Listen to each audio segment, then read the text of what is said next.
ले सकते हैं ताकि वो अनफेवरेबल सिचुएशन को हम लोग अवॉइड कर पाए या उसके साथ हम लोग इफेक्टिवली डील कर पाए। ओके और उसके वजह से क्या होगा कि हमारे ऑर्गेनाइजेशन के लिए जो भी ये अनफेवरेबल सिचुएशन है, स्ट्रैटेजी फॉर्मुलेशन का मतलब क्या होता है कि हमारे नाउ स्ट्रैटेजी फॉर्मुलेशन जो है वो स्ट्रैटेजिक मैनेजमेंट का सेकंड स्टेप है, हम लोग ने देखा था। और स्ट्रैटेजी फॉर्मुलेशन का एक दूसरा नाम हो सकता है स्ट्रैटेजी प्लानिंग। स्ट्रैटेजी फॉर्मुलेशन का मतलब क्या होता है कि हमारे पास जो भी ऑल्टरनेटिव स्ट्रैटेजीज अवेलेबल है, जो भी हमने ऑल्टरनेटिव स्ट्रैटेजीज बनाई थी, उसमें से हम लोग को क्या करना है, हर एक स्ट्रैटेजी को इवेल्युएट करना है कॉस्ट बेनिफिट के बेसिस पे और बेस्ट स्ट्रैटेजी को सिलेक्ट करना है। ओके ऐसे स्ट्रैटेजी को हम लोग सिलेक्ट करेंगे जो हमारे ऑर्गेनाइजेशन के विजन और गोल जो उसको हम लोग को अचीव करने में हेल्प करेगा। सो बेस्ट स्ट्रैटेजी को सिलेक्ट करना या सुटेबल स्ट्रैटेजी को सिलेक्ट करना, उसको ही हम लोग बोलते हैं स्ट्रैटेजी फॉर्मुलेशन करना।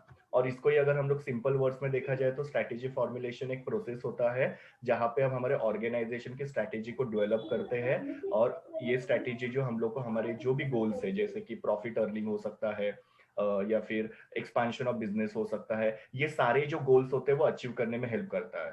सो स्ट्रैटेजी फॉर्मुलेशन मतलब आपको एक ही याद रखना है कि हम लोग क्या करते हैं, हमारे ऑर्गेनाइजेशन के लिए बेस्ट स्ट्रैटेजी सिलेक्ट करते हैं या डेवलप करते हैं। नाउ स्ट्रैटेजी फॉर्मुलेशन में पहला क्वेश्चन है stages involve in strategy formulation. इसका जो आंसर है ये ऑलरेडी हम लोग ने फर्स्ट मॉड्यूल के अंदर पढ़ा हुआ है, तो फर्स्ट मॉड्यूल आप रिफर कर सकते हो ये पर्टिकुलर आंसर के लिए। इसमें सेकंड क्वेश्चन है importance of strategy formulation.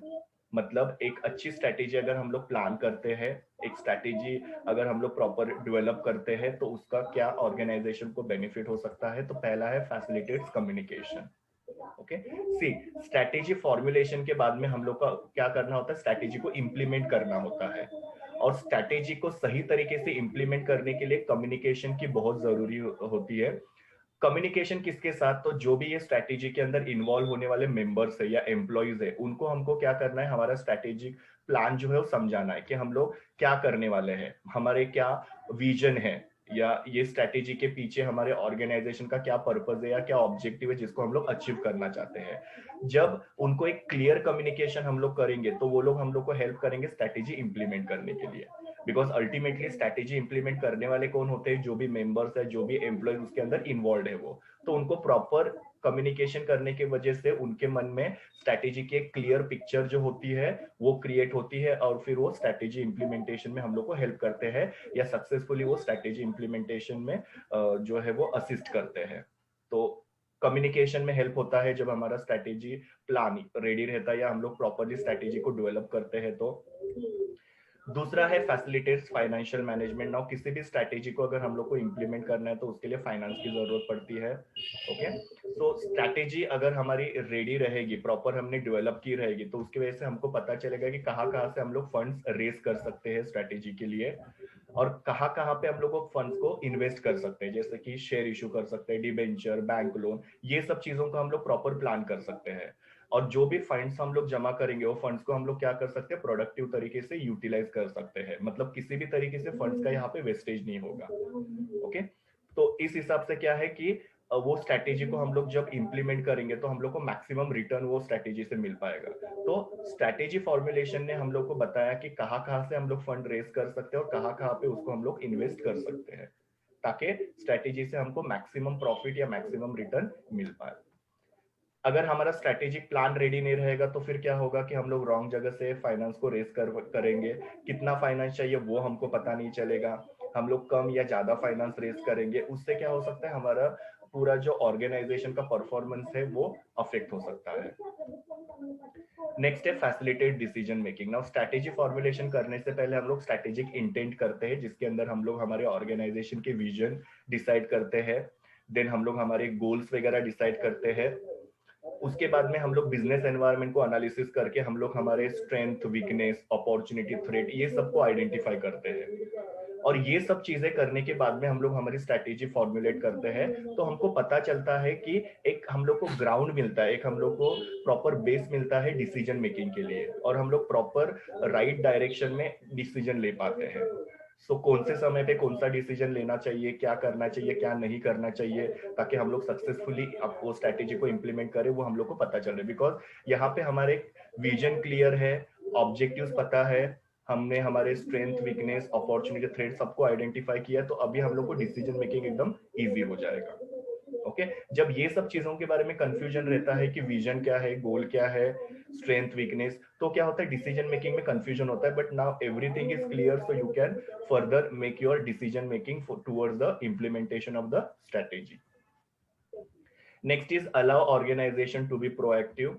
Strategy formulation की वजह से क्या होता है कि ऑर्गेनाइजेशन प्रेडिक्शन करती है हमारे फ्यूचर सिचुएशन के बारे में, ताकि फ्यूचर सिचुएशन के लिए हम लोग अपने आप को रेडी कर सकते हैं। जैसे कि हमने प्रेडिक्शन किया कि आने वाले समय में कोई अनफेवरेबल सिचुएशन आने वाली है, तो हम लोग उसके लिए क्या कर सकते हैं, अभी से ही नेसेसरी प्रिकॉशंस ले सकते हैं, ताकि वो अनफेवरेबल सिचुएशन को हम लोग अवॉइड कर पाए या उसके साथ हम लोग इफेक्टिवली डील कर पाए।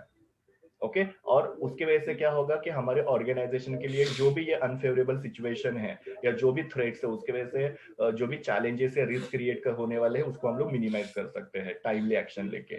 तो स्ट्रैटेजी फॉर्मुलेशन की वजह से ऑर्गेनाइजेशन प्रोएक्टिव होते हैं, वो लोग आने वाली हर एक थ्रेट को या अनफेवरेबल सिचुएशन को इफेक्टिवली डील करते हैं, ताकि हम लोग ऑर्गेनाइजेशन जो है वो ग्रो कर पाए और हमारी स्ट्रैटेजी को हम लोग प्रॉपरली इंप्लीमेंट कर पाए।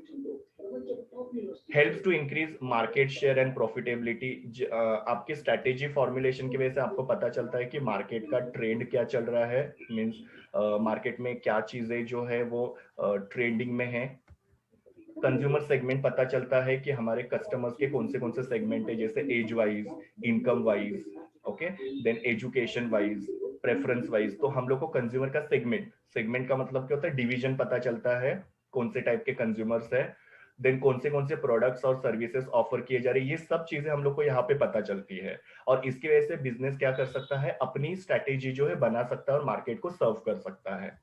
ओके उसकी वजह से क्या होगा कि आपने सारी चीजों को एनालिसिस किया, उसके हिसाब से आपने मार्केट को सर्व किया, तो आपकी प्रॉफिटेबिलिटी बढ़ेगी और आपका मार्केट शेयर बढ़ेगा। जब आपको ये सब चीजों का पता नहीं रहता है, तो डेफिनेटली क्या होगा कि आप लोग मार्केट को प्रॉपर सर्व नहीं कर पाओगे, जिससे आपका प्रॉफिट कम हो जाएगा। ओके सो स्ट्रैटेजी फॉर्मुलेशन ये सब चीजें आपको फाइंड आउट करने में हेल्प करता है, ये सब चीजों का आपको वैल्यूएबल इंसाइट मतलब इंफॉर्मेशन प्रोवाइड करते हैं। Next one is strategy formulation की वजह से ऑर्गेनाइजेशन के अंदर टीम वर्क होता है। बिकॉज यहाँ पे क्या होता है कि हर एक को अपने अपनी रिस्पॉन्सिबिलिटीज जो होती है वो डिवाइड करके दी जाती है, और हर एक को अपनी रिस्पॉन्सिबिलिटीज जो होती है फुलफिल करनी होती है। यहाँ पे किसी भी तरीके से रिस्पॉन्सिबिलिटीज का शिफ्टिंग नहीं होता है, क्योंकि जनरली क्या होता है, कुछ भी अगर फेलियर आ जाता है तो एक दूसरे के ऊपर रिस्पॉन्सिबिलिटीज को शिफ्ट किया जाता है। तो बिकॉज यहाँ पे हर एक की रिस्पॉन्सिबिलिटी फिक्स की है कि आपको ये हैंडल करना है, आपको ये हैंडल करना है, अगर इनको दिए हुए काम में अगर कुछ भी प्रॉब्लम होता है तो ये इनकी रिस्पॉन्सिबिलिटी रहेगी, तो ये दूसरों के ऊपर शिफ्ट नहीं कर पाएंगे। बट जब रिस्पॉन्सिबिलिटीज क्लियर नहीं होती है तो शिफ्टिंग का प्रॉब्लम हो सकता है। यहाँ पे सबको अपनी अपनी जो रिस्पॉन्सिबिलिटी है वो फिक्स करके दी जाती है, जिसकी वजह से हर एक अपनी रिस्पॉन्सिबिलिटी को फुलफिल करते हैं, और ऑर्गेनाइजेशन के अंदर एक अच्छा टीम वर्क होता है, और कोई भी जो स्ट्रैटेजी है वो टीम वर्क की वजह से सक्सेसफुल हो सकती है।